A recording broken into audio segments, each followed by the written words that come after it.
Hey nerds, Farmer Jesse here. Welcome to Growers Daily, your daily dose of ecological farming insight. It is Thursday, May 15th, 2025, and today we're going to cover the annoying complexity of farm advice, considerations for starting a seed company, and the curious case of the disappearing compost. So, let's do it.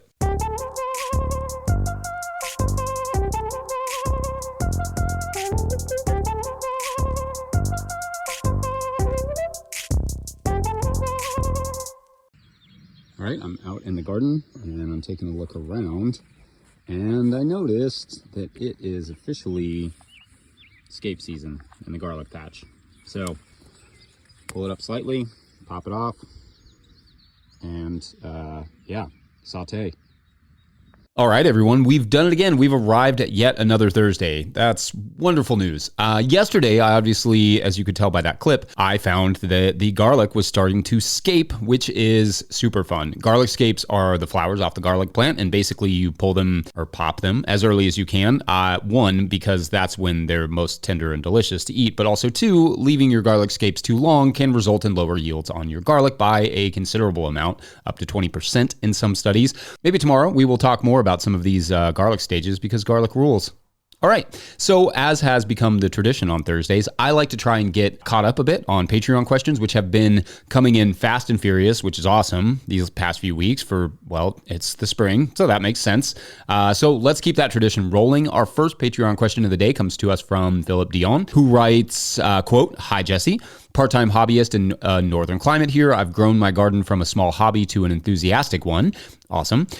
Being in zone 3, I've grown a lot myself by getting a 5x10 tent I can keep in my basement, along with hydroponic system that can start 50-ish lettuce starts per month. Two basic questions here. First, would you consider running a cold climate recap series, which edits or delays and summarizes content by a month-ish in the new year? And second, 50 heads of lettuce per month is too much for me. Should I get chickens or a stand? End quote. Great questions. To your first question about the recap series, I'm assuming you basically mean that, for instance, I may start X crop here in February here in Kentucky. But for those of you in colder climates, you may not start that same crop until like March or so. I guess your idea here being maybe that I would account for that in the content or create new content kind of delayed, which I think is kind of a cool idea, but I'm not sure it would be entirely possible, especially not with the capacity I have. But I don't know that it would actually be that helpful. Although I do try to at least emphasize that if you're in a colder climate, that you'll want to wait on doing whatever it is that I'm doing at that time. Or conversely, if you're in a warmer climate, you will have to have done it already, which is much more complicated, but accounting for that for every crop would be a little bit of a daunting task, I fear. But I think almost more importantly, I've also never grown in a colder climate than what I'm in now, so I would be hesitant to advise when to do what exactly. That's something that only the experienced growers around you can and probably should advise you on. Farming is annoying like that, right? There is no one plug and play, one size fits all, approach to it. So it's really hard to advise people in different regions when to do what. Some regions have pests and diseases that we do not have here. Northern regions gets huge amounts of summer sunlight that we don't necessarily, plus darker, longer winters. But that huge amount of summer sunlight, that means you probably have to start stuff in greater quantities, like all at once, more so than we do. We can kind of spread it out a little bit more. When it comes to advising people on farming, even the thousands of variables have thousands of variables. It feels, to be honest, utterly bananas sometimes. But I do hope that I can get you started, and I will continue to try and be mindful of the different regional considerations as much as humanly possible. And of course, although this is a daily show, the information doesn't necessarily go out of date. I'm not generally reporting the news, so to speak. It's simply growing info every day, so don't hesitate to go back and listen to older shows. At least in a colder climate, you get the info ahead of time. The poor folks in warmer climates have to travel back in time, which is not easy, as the end of show stories have often taught us. To your second question about the head lettuce, sure, you could start a store or get some chickens. Either of those things would totally work, although one idea may be to try and grow something else alongside the lettuce in the same tray that has the same or similar days to maturity, like, I don't know, bok choy or green onions and or cilantro, etc. I'm not a hydroponics grower, so perhaps there are other complications with that I don't know, but that way you can get multiple different crops from the same tray and not have to waste the space or the lettuce, because eating 50 heads of lettuce in a month would be quite the feat. That's a lot. Anyway, I hope that's at least a little bit helpful, even if most of it was just explaining why it's hard for me to be helpful sometimes. Thanks for the questions, as always, and please keep them coming, Patreon members. We are inching closer to 1,000 Patreon members over there, which is super amazing. Not going to lie. Very honored by that. All right, we'll take a quick break and then pricing stuff, specifically seeds, but really any stuff. Yeah, BRB.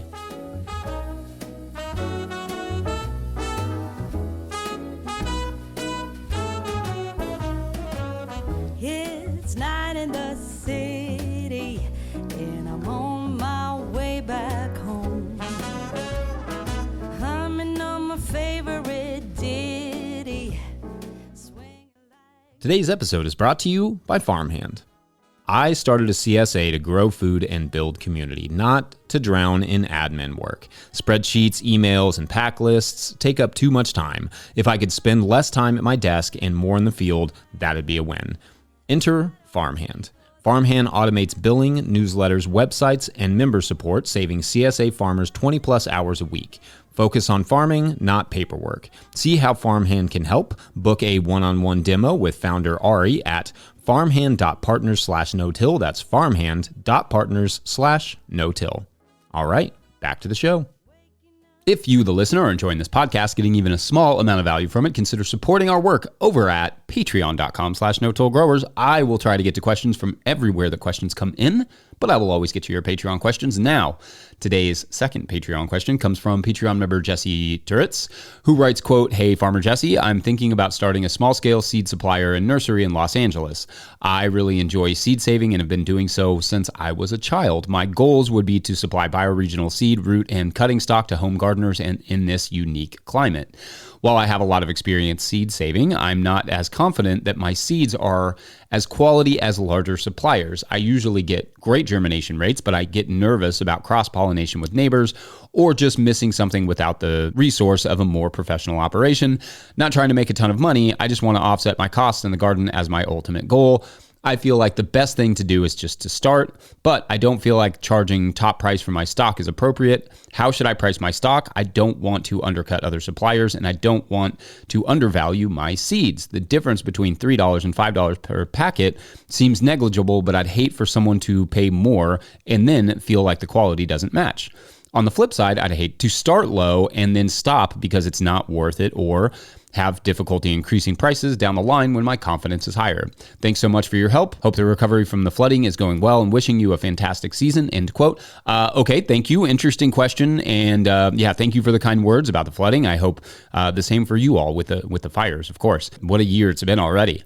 All right, so my answer is going to start with assuming you have, and this goes for anybody thinking about seed production, that you've researched the state and local laws around seed selling in California, because for listeners who don't know, and this is especially true of seeds, every state has their own seed selling laws. For instance, just to use California, since that's where Jesse is, there are label requirements such as percentage of germination has to be on there, the calendar month and year of the germination test, when that was completed, etc. The seller must register every year and offer a germination assessment, among other regulations, which will be helpful in this case. It sounds like to maybe force you to do those germination tests and really figure out what your germination rates are and how to improve them. Now, of course, that should not discourage anyone from selling seeds. Some states are harder than others, but it's something to be aware of, and moreover, rootstocks and living plants may have their own regulations as well. So make sure definitely to start there. You don't want to break any laws. Not recommended. Now, to your actual question here, Jesse, the thing with the pricing is that you need to start by pricing them at what they cost you to produce. You need to figure out with the packaging, with water, with your time, with any initial investment, how much does it cost you to produce each seed packet? You cannot charge less than that number no matter what the market is charging. And you should always be working to keep that number as low as possible without sacrificing quality, because the lower that number is, the less you're spending out of pocket to produce it. Then to make a profit, you need to see what that item goes for from other retailers. Go to garden centers and check the online sellers and compare prices. Does your price fall into their range at all? You can then adjust up to meet their price. If you have to come down to meet their price below what it cost you to produce that item, don't. I mean, seriously, it's not going to help you at all to spend money to produce seeds. An idea instead would be to add value another way to make it more worth the price you have to charge, which could be in branding and services such as, seeds delivered to your door or whatever. You cannot in that way have this be a project that effectively costs you money to do, because like you said, you're trying to offset some of your costs in the garden. Charge what you need to make a living, and then find ways to make the added expense to the customer make sense. Again, good packaging, branding, ease of access, those sorts of things. This same approach applies to veggies as much as it does to seeds. You cannot charge less than what it costs you to produce the product, but you will need to find that number before you can even start pricing something. That's the most important piece. Know what it costs you to produce it. And of course, following the laws. That's also kind of important. I think it's much harder to just make a little extra on the side with something like seeds than other items like, say, excess broccoli, because the amount of regulations and packaging, but you can grow a lot more seeds in a small area than you can, for instance, broccoli. So it may be worth creating a business out of it if you can identify a robust enough market. I think it's a cool idea, but you do have to think it all the way through. Anyway, I hope that helps. Otherwise, we're going to take a quick break. And when we return, where mulch goes to die, or something maybe less dramatic. Be right back. Today's episode is also brought to you by FarmRaise. Still using QuickBooks for your farm's bookkeeping? You're wasting time and losing money. Farm finances can be overwhelming, but they don't have to be. FarmRaise Tracks is the all-in-one tool built just for farmers. Manage expenses, prep for taxes, run payroll, and plan for the future without spreadsheets or stress. Just clear, organized insights to keep your operation thriving. Thousands of farmers trust Tracks to make smart financial decisions all year long. It's time you did too. Use code NOTIL20, that's all caps, no spaces, NOTIL20 for 20% off the life of your membership at farmraise.com. Today's episode of Growers Daily is also brought to you by Ring of Fire. What if you could turn your brush problem into black gold? The Ring of Fire biochar kiln is your spring tool for soil transformation, converting woody debris into high-quality biochar in just hours. Biochar will kickstart your compost, retain water and nutrients in your soil, and provide habitat for beneficial microbes. Now $19.95 with flat rate shipping. Their spring sale runs through June. Don't wait to boost your soil and optimize your inputs. Visit ringoffire.earth/growers now to learn more. Also, for more information on biochar, check out the No Till Market Garden podcast interview with Kelpie Wilson, inventor of the Ring of Fire kiln, that we will link in the show notes. All right, back to the show. All right, our third and final Patreon question of the day comes to us from Kyle Putnam, who writes, quote, weeding, sandy soil, and the case of the disappearing mulch. This is only my second year growing at scale in ground. My beds were no-till, but made out of a blend of sandy, gravelly, native topsoil that was hauled in as part of a building project and good compost. The first year, if the surface dried out, the top remained fluffy with compost. All good. I planted overwintered onions, which have done shockingly well, but the beds have been hammered by Pacific Northwest heavy winter rains.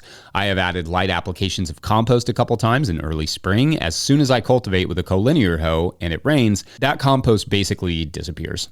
I think it's simply getting washed down between the sand pores.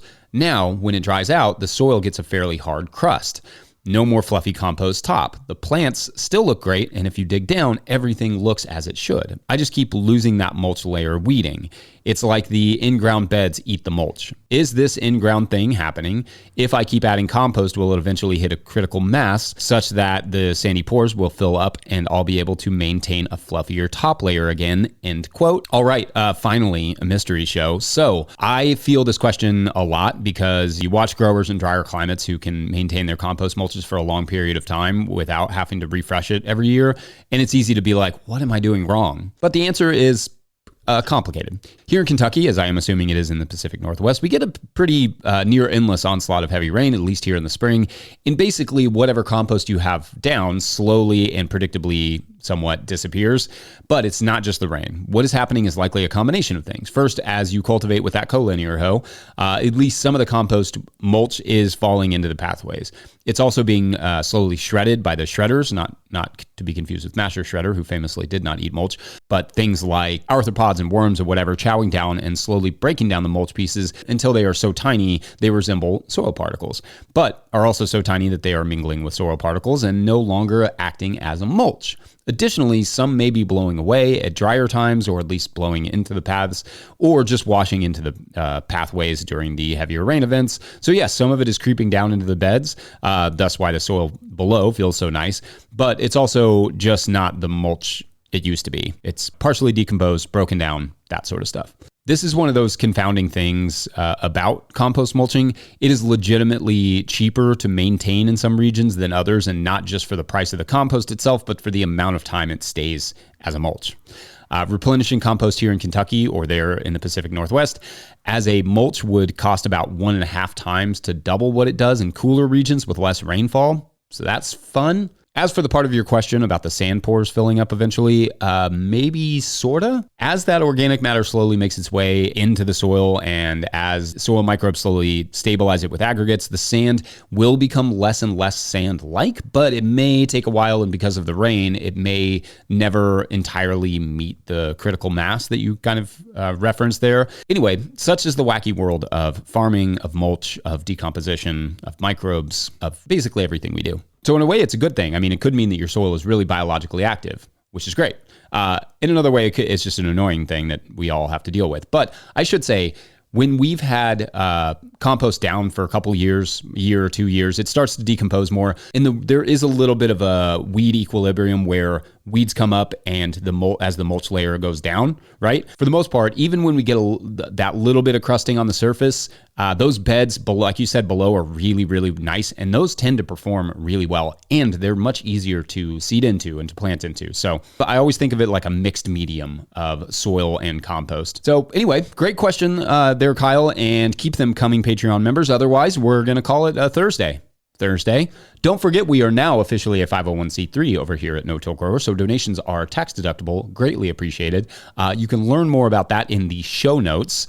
Please make sure to like and subscribe and or follow wherever you're getting this podcast. That's an easy way to help us out. Enormous thank you to all of our show sponsors. And if you'd ever like to sponsor the show, get your name of your farm out there, get the name of your farm company, whatever it is. You can reach out to Farmer Michelle at notillgrowers.com. Huge shouts to Willie Breeding for the theme music, Mike Hilbert for the production help and editing, and the team at No Till Growers. Also, shouts to Epidemic Sound for the background music that you can hear. Pick up a copy of the Living Soul Handbook or the Seed Farmer at notillgrowers.com to support our work. Big thank you to everyone over at patreon.com/notillgrowers, where at a certain level, or if you just bump up from one level to another, or sign up in the month of May, you get a shout out in the show. So big shout outs today to Lindsay Isbell. Awesome. Jessie. It's Jessie, but it's not quite Jessie. Jessie Finch. Cool looking name. I may throw a Y in my name. And Brian Green. Awesome. So here's the story. We're back, at our Peruvian cave that was hidden in the mountains. Few people are working on the plane. Few people are visiting the cave, kind of exploring it. And as the cave explorers went up there, they discovered like warm air emanating from the cave, which, as we discussed, is not normal. But as they get deeper into the cave, they also start to see a deep red light moving and swaying, and it's like, it looks wild. It looks like a light show. And they hesitate, but decide to just kind of like go figure out what it is, like what in the world is making this light and this heat. Their assumption, of course, is that it is lava of some form, like there's a lava river or something, right? Probably makes sense, but this is not the case. Finally, they get to a place where they can kind of see down into the cave, and what they see is about 100 large amorphous rock creature things. Yep. Which they didn't know at the time, but these large rock creatures were actually several different superorganisms formed out of a giant cluster of extremophile bacteria living off sulfuric acid, dripping from the cave walls. But the science, irrelevant. What they also didn't know, though, is that if one of these things touched you, you too turned into one of these superorganisms. But they soon found that out, and that's tomorrow on The Cavers. I gotta keep trying on that one.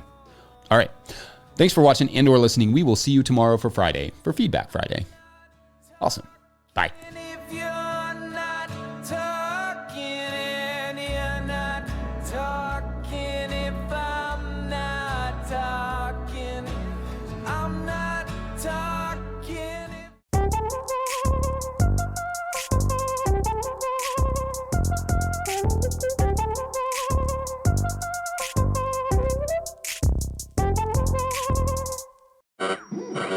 We interrupt this program to bring you an important Wayfarer message. Wayfair's got style tips for every home. This is Nicole Byer, helping you make those rooms flyer. Today's style tip: when it comes to making a statement, treat bold patterns like neutrals. Go wild! Like an untamed animal print area rug under a rustic farmhouse table from Wayfair.com. Ooh, fierce! This has been your Wayfair style tip to keep those interiors superior. Wayfair, every style, every home.